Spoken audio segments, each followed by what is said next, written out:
font l'actu et ils sont sur un GFM. 7h45, l'invité du jour. Vous voulez savoir tout ce qu'il va se passer cet été à Montluçon? Restez avec nous, c'est dans les 10 minutes qui viennent. Alric Berton est notre invité ce matin, bonjour. Bonjour. Adjoint aux festivités, à la culture, au patrimoine, à la ville de Montluçon. On va donc dérouler tout ce qui va se passer dans les prochains mois. Pour cet été, In Montluçon, déjà vous êtes interpellé parfois sur l'anglicisme, sur In Montluçon. C'est pour faire moderne?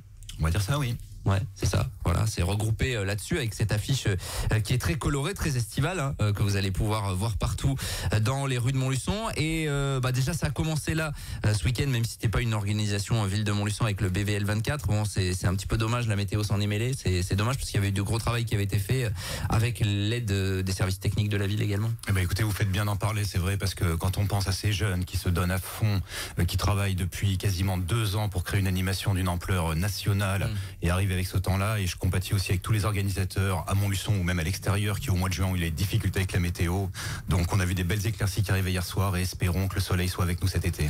Oui, parce qu'on rappelle, quand il y a des vigilances oranges notamment, et c'était le cas pour samedi, au niveau de la préfecture, vous, les organisateurs de manifestations, vous êtes forcément sensibilisés au fait que ça peut être dangereux tout simplement.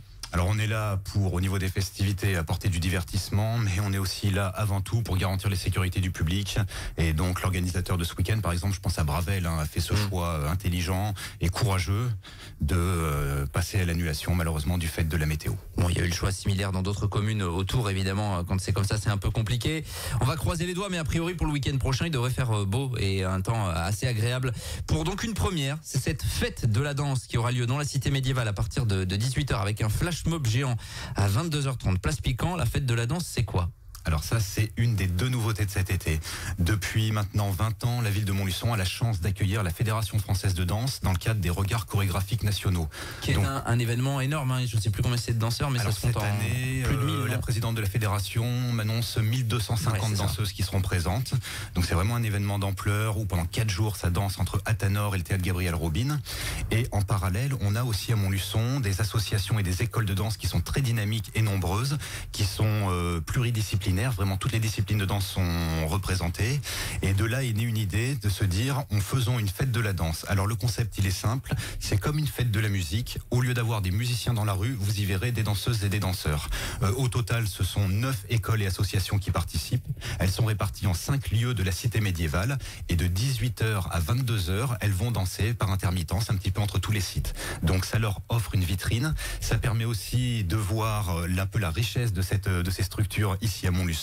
Et puis c'est toujours agréable de déambuler dans les rues de la cité médiévale et de pouvoir voir ces différentes disciplines qui sont représentées. Ça ira du rock à la danse afro, au jazz, au classique, donc vraiment tout est représenté. Et puis il y aura un point de convergence où le milieu associatif montluçonnais va rencontrer le milieu de la Fédération française de danse par un grand moment de communion sur la place Piquant à 22h30 pour réaliser tous ensemble une chorégraphie dont le thème est la danse officielle des Jeux Olympiques. Alors les lieux, place Piquant, place Saint-Pierre, place Porte-Bretonnie, place Notre-Dame, place Paul-Naref, avant donc le grand final, place Piquant. C'est quoi, Montluçon veut devenir la capitale de la danse et que ça devienne un rendez-vous récurrent de se dire début juillet, il y a la fête de la danse à Montluçon. Vous avez peut-être lancé quelque chose au niveau national du coup?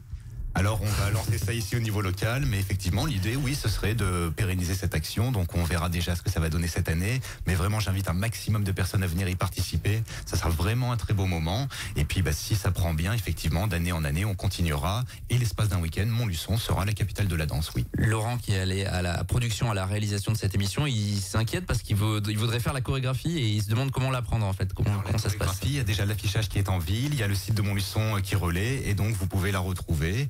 Donc même Damien, on compte sur vous aussi pour commencer à travailler, nous rejoindre samedi soir. Pas sûr que ce soit une bonne idée. C'est samedi, donc en tout cas à partir de 18h et le grand flash mob sera 22h30. Allez travailler la chorégraphie si vous voulez participer. Ça c'est pour lancer donc cet été montluçonnais. On va pas être très original, mais on va faire ça dans le sens du calendrier finalement.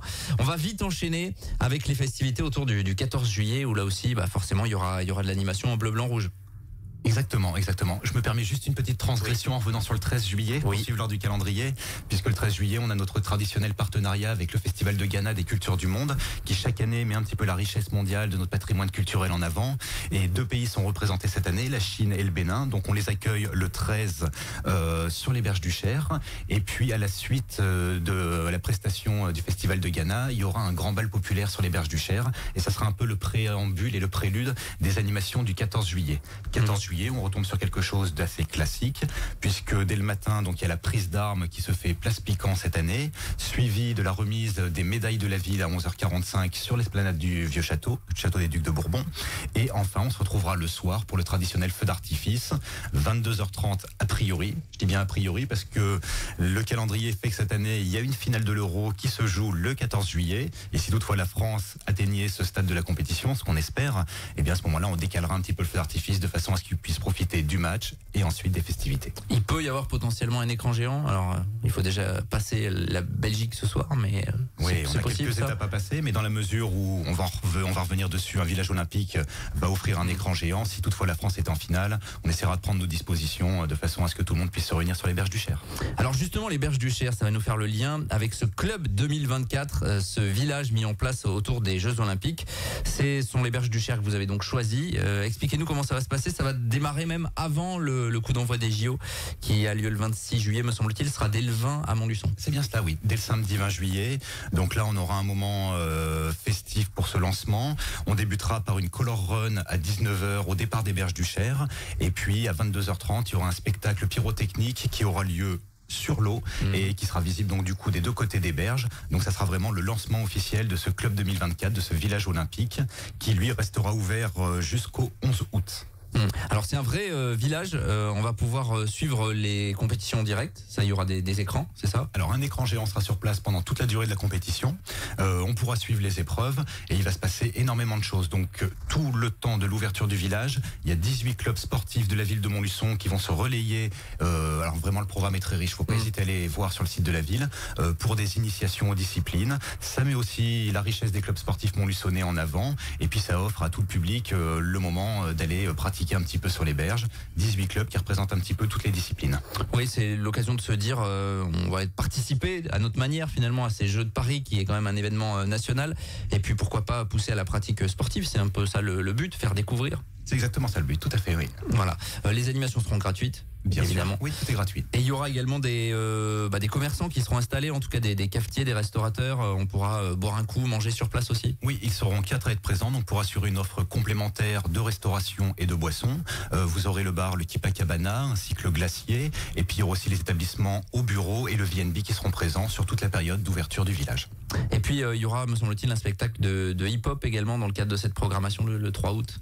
C'est ça, le 3 août, un spectacle de hip-hop. Alors c'est par un des meilleurs chorégraphes de danse hip-hop de France qui s'appelle Tony Mascotte, qui va réaliser un spectacle. Et c'est aussi le moyen de faire un petit clin d'œil à l'entrée du breakdance comme discipline olympique. Voilà, à partir du 20 juillet, ça c'est donc Square Fargin-Fayol, le long des berges du Cher, un lieu qui petit à petit a sa place également dans tout le programme. On le voit d'année en année, ça y est, depuis la rénovation des berges du Cher.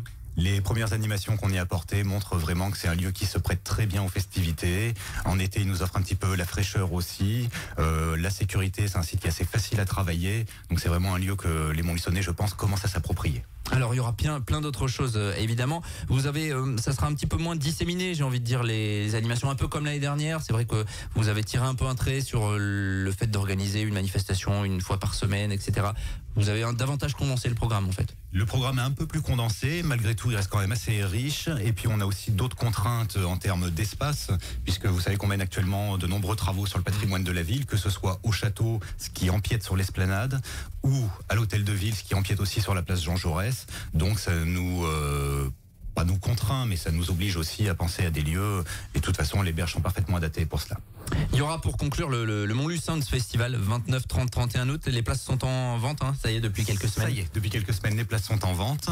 Donc 29, 30, 31 août, la première date est une date gratuite avec le tribute U2 Addiction. Et puis ensuite, s'en suivra donc le vendredi soir la tête d'affiche qui est Cali cette année. Et enfin, le samedi, ce sera totalement années 80 avec 11 artistes des années 80 qui seront présents. La billetterie est donc ouverte. J'invite les personnes à prendre leur billet dès à présent puisqu'en prévente, on est à un tarif de 15 € et que les personnes qui prendront la place le jour J, eux, seront à 20 €. Toutes les infos sur notre site internet parce qu'on avait présenté ce festival il y a quelques temps, donc du 29 au 31 août. Bon, c'est la période de la rentrée. Entre-temps, il y aura eu Jazz au fil du Cher. On aura l'occasion d'en reparler avec les organisateurs et notamment cette date du 18 juillet avec Ibrahim Malouf. Et puis pour vraiment conclure l'été au mois de septembre, vous allez organiser une fête des Lumières, un peu comme ce qu'il y a à Lyon, à Chartres par exemple. Expliquez-nous un peu le concept. Alors le concept, c'est depuis le début de notre mandat, on porte un effort particulier sur la rénovation et la restauration de notre patrimoine. Pourquoi ? Parce qu'on est convaincu d'une chose, c'est que le patrimoine, il peut être un fabuleux vecteur d'attractivité, d'identité pour les Montluçonnais, et pour le développement touristique et améliorer l'image de Montluçon, c'est très important de se doter de cet outil-là. Donc des travaux actuellement sont menés sur le château des Ducs de Bourbon, qui devrait réouvrir au mois de septembre-octobre 2025, ainsi que sur l'hôtel de ville. C'est intéressant de mettre en parallèle ces deux éléments du patrimoine parce que d'un côté on a l'histoire médiévale de Montluçon et de l'autre côté on a l'histoire industrielle. Ensuite, ce patrimoine, une fois qu'il est restauré, il s'agit de le faire vivre. Comment ? Eh ben notamment par cette fête des Lumières. Alors vous l'avez dit, comme Lyon ou Chartres, tout ça ramené au niveau de Montluçon. Évidemment les budgets ne sont pas les mêmes, mais grâce à la lumière, grâce à la créativité, on peut arriver à créer un bel événement. Donc le principe, c'est qu'on va avoir dans les rues des mises en lumière, des arts de rue, des animations qui vont permettre aux Montluçonnais, et je l'espère aussi aux gens de l'extérieur, de venir déambuler, de vivre une nouvelle expérience. Et en gros, ça sera vraiment un voyage immersif à travers les différents arts que je viens de citer, de façon à se réapproprier, à profiter de ce patrimoine. Et vraiment, ça va être une belle date qui tombera le 21 septembre, une date qui n'est pas choisie au hasard, puisque le 21 septembre coïncide avec les Journées du patrimoine. Oui, bien sûr. C'est un rendez-vous qui est appelé à perdurer, ça ? Ou c'est un petit peu comme je le disais tout à l'heure pour la fête de la danse. On va commencer cette première année, mais on a bien évidemment l'objectif de pérenniser cette action et puis de l'améliorer d'année en année et de l'élargir d'année en année. Voilà, ça sera pour boucler l'été, 21 septembre, mais d'ici là, donc il y a plein de rendez-vous. On vous invite à aller sur le site internet de la ville de Montluçon. On vous invite surtout à rester à notre écoute parce qu'évidemment, toutes ces manifestations, on va les suivre, on va les couvrir, on vous partagera des photos et puis on fera des reportages tout au long des prochaines semaines. Merci Alric Berton. Merci à vous, bonne journée. À notre micro, et on rappelle que le lancement de ces animations estivales, en quelque sorte, ça sera la fête de la danse jusqu'à partir de 18h en cité médiévale ce samedi. Laurent, donc le flash mob 22h30, tu as quelques jours pour t'entraîner. Merci Alric Berton d'avoir été à notre micro. 7h57, on est en direct et on revient dans quelques minutes. Tous les matins, 7h45, l'invité du jour en direct sur RJFM. Retrouvez l'invité du jour en podcast sur rjfm.net et l'appli RJFM, mais aussi en replay vidéo sur YouTube et Facebook. RJFM.